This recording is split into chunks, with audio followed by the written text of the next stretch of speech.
Hi friends, I'm a queer Harry Potter fan who has been recently given the advice to read other books in light of the author once again revealing herself and her hatred of me and a lot of the people I love because of our gender. And I do not find that advice particularly helpful.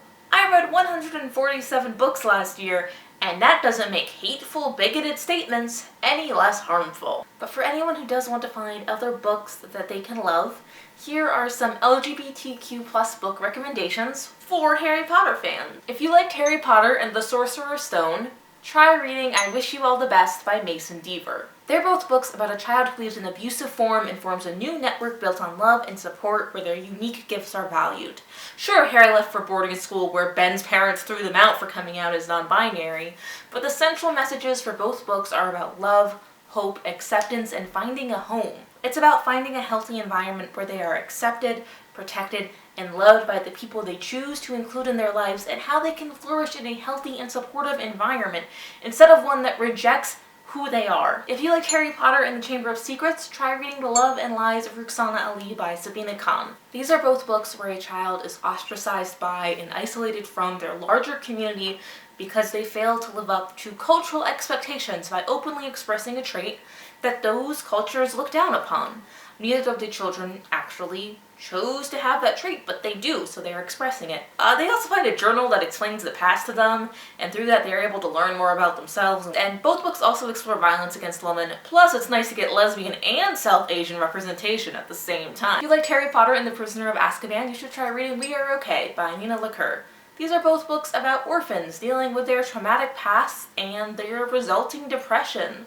The orphans are aided by people from their past who love them deeply in ways they are not able to fully accept or capable of understanding because of their past trauma. If you liked Harry Potter and the Goblet of Fire, check out Check Please by Ngozi Ukazu. These are both stories about people who are underqualified to be in the tournaments they're involved in, but rise to the challenge with the help from their friends.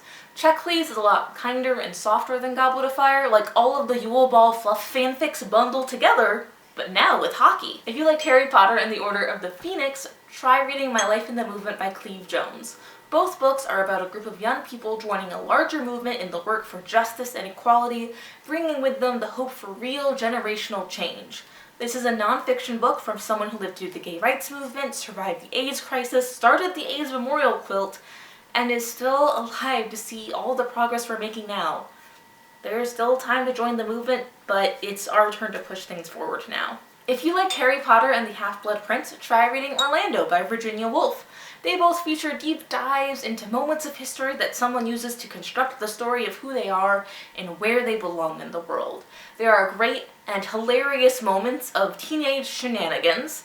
Plus, you'll seem impressive for reading something within the traditional literary canon because lots of people are intimidated by Virginia Woolf, even though her writing is super interesting. If you liked Harry Potter and the Deathly Hallows, try reading Super Adjacent by Crystal Sestari.